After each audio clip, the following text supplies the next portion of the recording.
ನಮಸ್ಕಾರ ಸ್ನೇಹಿತರೆ, ನಮ್ಮ ಮೈಥಾಲಜಿ ಮೀಟ್ಸ್ ಮೀ ಚಾನೆಲ್ಗೆ ನಿಮಗೆಲ್ಲರಿಗೂ ಹಾರ್ದಿಕ ಸ್ವಾಗತ.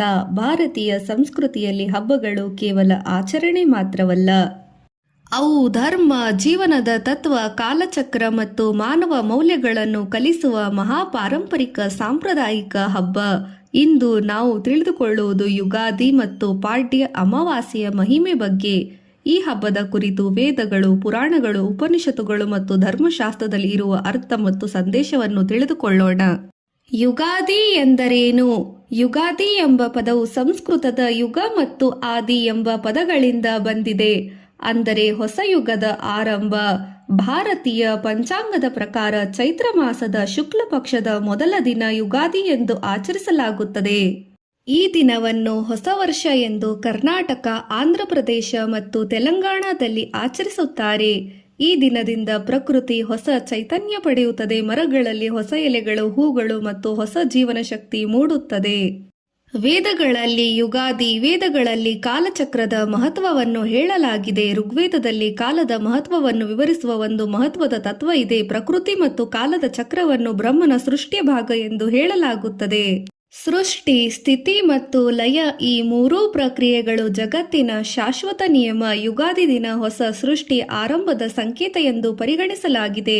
ಪುರಾಣಗಳಲ್ಲಿ ಯುಗಾದಿ ಪುರಾಣಗಳ ಪ್ರಕಾರ ಈ ದಿನವೇ ಬ್ರಹ್ಮದೇವರು ಸೃಷ್ಟಿಯನ್ನು ಆರಂಭಿಸಿದರು. ವಿಶೇಷವಾಗಿ ಬ್ರಹ್ಮ ಈ ದಿನ ಕಾಲಚಕ್ರವನ್ನು ಪ್ರಾರಂಭಿಸಿದನು ಎಂದು ಹೇಳಲಾಗಿದೆ. ಬ್ರಹ್ಮಾಂಡ ಪುರಾಣ, ಭವಿಷ್ಯ ಪುರಾಣ ಮತ್ತು ಪದ್ಮ ಪುರಾಣಗಳಲ್ಲಿ ಈ ದಿನದ ಮಹತ್ವವನ್ನು ವಿವರಿಸಲಾಗಿದೆ. ಈ ದಿನದಿಂದ ಕಲಿಯುಗದ ಕಾಲಗಣನೆ ಕೂಡ ಪ್ರಾರಂಭವಾಯಿತು ಎಂದು ಕೆಲವು ಶಾಸ್ತ್ರಗಳು ಹೇಳುತ್ತವೆ. ಪಾಡ್ಯ ಅಮಾವಾಸ್ಯೆ ಎಂದರೇನು? ಪಾಡ್ಯ ಅಮಾವಾಸ್ಯೆ ಎಂದರೆ ಚೈತ್ರ ಮಾಸದ ಮುಂಚಿನ ಅಮಾವಾಸ್ಯೆಯ ದಿನ. ಈ ದಿನವನ್ನು ಪಿತೃಗಳಿಗೆ ಅರ್ಪಣೆ ಮಾಡುವ ಪವಿತ್ರ ದಿನ ಎಂದು ಪರಿಗಣಿಸಲಾಗಿದೆ. ಹಿಂದೂ ಸಂಪ್ರದಾಯದಲ್ಲಿ ಪಿತೃತರ್ಪಣೆಗೆ ಅತ್ಯಂತ ಅಮಾವಾಸ್ಯೆಗೆ ಪವಿತ್ರ ದಿನ ಎಂದು ಹೇಳಲಾಗಿದೆ. ವೇದಗಳಲ್ಲಿಯೂ ಹೇಳಲಾಗಿದೆ, ಪಿತೃಗಳನ್ನು ಸಂತೋಷಪಡಿಸಿದರೆ ಕುಟುಂಬಕ್ಕೆ ಆಯುಷ್ಯ, ಆರೋಗ್ಯ ಮತ್ತು ಐಶ್ವರ್ಯ ದೊರೆಯುತ್ತದೆ. ಉಪನಿಷತ್ತುಗಳಲ್ಲಿನ ಸಂದೇಶ. ಉಪನಿಷತ್ತುಗಳು ಹೇಳುವುದು ಮಾನವನ ಜೀವನದಲ್ಲಿ ಆತ್ಮಜ್ಞಾನ ಮತ್ತು ಧರ್ಮಪಾಲನೆ ಅತ್ಯಂತ ಮುಖ್ಯ. ಯುಗಾದಿ ನಮಗೆ ಹೇಳುವುದು ಹೊಸ ವರ್ಷದಲ್ಲಿ ನಾವು ನಮ್ಮ ಜೀವನದಲ್ಲಿ ಧರ್ಮ ಮಾರ್ಗದಲ್ಲಿ ನಡೆಯಬೇಕು ಎಂಬ ಸಂದೇಶ. ಯುಗಾದಿ ಹಬ್ಬದ ಸಿಹಿ ಕಹಿ. ಜೀವನದ ತತ್ವ. ಯುಗಾದಿಯ ಪ್ರಮುಖ ಆಚರಣೆ. ಯುಗಾದಿಯ ಈ ಅಡುಗೆ. ಇದರಲ್ಲಿ ಸಾಮಾನ್ಯವಾಗಿ ಬಳಸುವ ಪದಾರ್ಥಗಳು ಬೇವು, ಬೆಲ್ಲ, ಮಾವಿನ ಹಣ್ಣು, ಹುಣಸೆ, ಮೆಣಸು, ಉಪ್ಪು ಈ 6 ರುಚಿಗಳು ಇರುತ್ತವೆ.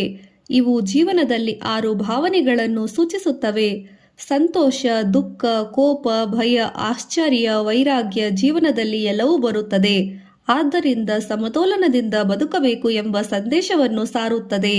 ಸಾಂಸ್ಕೃತಿಕ ಮತ್ತು ನೈತಿಕ. ಯುಗಾದಿ ನಮಗೆ ಹೇಳುವುದು ಹೊಸ ವರ್ಷದಲ್ಲಿ ಕೆಟ್ಟ ಅಭ್ಯಾಸಗಳನ್ನು ಬಿಡಬೇಕು, ಧರ್ಮವನ್ನು ಪಾಲಿಸಬೇಕು, ಸತ್ಯವನ್ನು ಅನುಸರಿಸಬೇಕು, ಸಮಾಜಕ್ಕೆ ಒಳ್ಳೆಯದನ್ನು ಮಾಡಬೇಕು.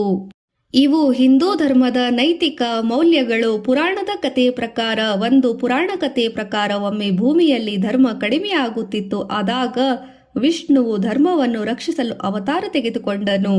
ಪ್ರತಿಯುಗದಲ್ಲಿ ಧರ್ಮವನ್ನು ಉಳಿಸಲು ದೇವರು ಭೂಮಿಗೆ ಬರುತ್ತಾರೆ. ಯುಗಾದಿ ದಿನ ಧರ್ಮವನ್ನು ಪುನಃ ಆರಂಭಿಸಲು ಸಂಕಲ್ಪದ ದಿನ.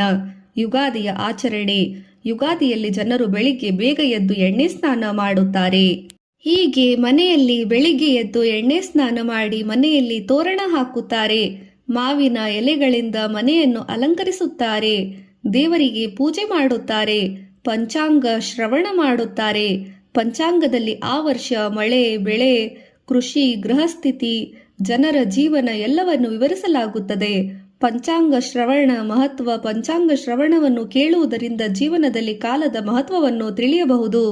ಇದು ನಮಗೆ ಯೋಚನೆಯಿಂದ ಬದುಕಬೇಕು ಎಂಬ ಪಾಠವನ್ನು ಕಲಿಸುತ್ತದೆ. ಯುಗಾದಿ ಮತ್ತು ಪ್ರಕೃತಿ. ಯುಗಾದಿ ಹಬ್ಬ ಪ್ರಕೃತಿಯೊಂದಿಗೆ ನಮ್ಮ ಸಂಬಂಧವನ್ನು ತೋರಿಸುತ್ತದೆ. ಮರಗಳು, ಹೂವುಗಳು, ಹಣ್ಣುಗಳು ಇವೆಲ್ಲವೂ ಜೀವನದ ಚಕ್ರವನ್ನು ನೆನಪಿಸುತ್ತದೆ. ನೈತಿಕ ಕತೆ. ಒಂದು ಸಣ್ಣ ಕತೆ ಇದೆ. ಒಬ್ಬ ರಾಜನು ಪ್ರತಿ ಯುಗಾದಿ ದಿನ ತನ್ನ ಪ್ರಜೆಗಳ ಸಮಸ್ಯೆಗಳನ್ನು ಕೇಳುತ್ತಿದ್ದ. ಒಮ್ಮೆ ಒಬ್ಬ ಬಡ ರೈತನು ರಾಜನ ಮುಂದೆ ಬಂದನು. ಅವನು ಹೇಳಿದ, ರಾಜನೇ, ನನಗೆ ಹಣ ಬೇಕಿಲ್ಲ, ನ್ಯಾಯ ಬೇಕು. ರಾಜನು ಆತನಿಗೆ ನ್ಯಾಯ ನೀಡಿದ.